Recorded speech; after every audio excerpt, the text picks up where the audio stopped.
Ya Diyal bu dar dünyada sen king ol Esas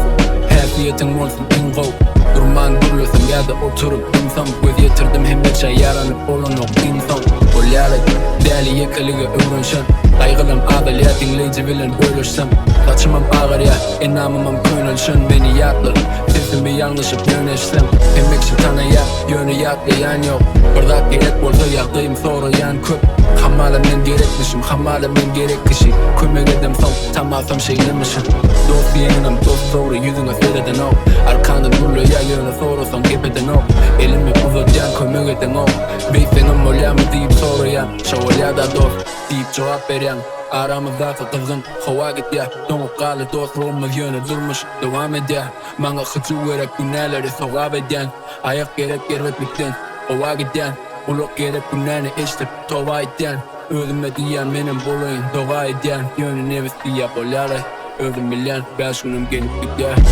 Eğri olup gidiversin kovuyor Arzuğumun kusurunu sonsuzluk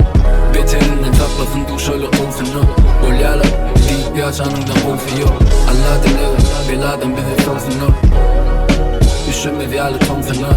Allah dolarını iyi dinle kovsalar Başka dünya giderim bununla kovsalar Bu acıp dünyanın hakiki adı acı dünya Olamaz adı Allah acı göğe Burada gerek değilsin diyeler aylanay oylan Barıp seyretsinin yoktur yerine eğen Olalay güne onu del diyeler Güneli eğen Köpüllü ikinci yüzünü giyer Ya önün eğilen ya da dünya eğer Sözüm ya yüreğimi ya da gönlümü değer Sena men olacak olyan, benim olacak olyan Her kim birden olacak olyan Birini olacak olyan kayfi Men olsa yanıp durunu soğulacak olyan samsık Olyalay biri durmuşuna değrenip uğrayacak olya Beyle kıyatın çıkarıp şu günü uğrayacak olya Biri yıkılanını hemmekşe boşlayacak olya Benim elbetleşip bir kovuluşsam olya Eğri olup gidiversin kovuyor Arzuğumun kusurunu sonsuzluk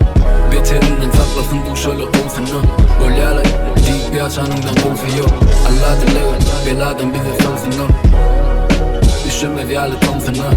Allah dolarını iyi dinle kovsalar Başka dünya giderim bununla kovsalar Amalı yarış bayalı Emmekşi yaşaya burada da karışan yali Men yaşayışım olsa ölümle yeka karış bayalı Karılar ağa karışan yali Oğu evet yaşayan bana garifine sevişen yali İnadına sevişen yali Benim asabım bilen günü görüşen hali yönü giz Yüreğim bu kere iyen buyuruşan yali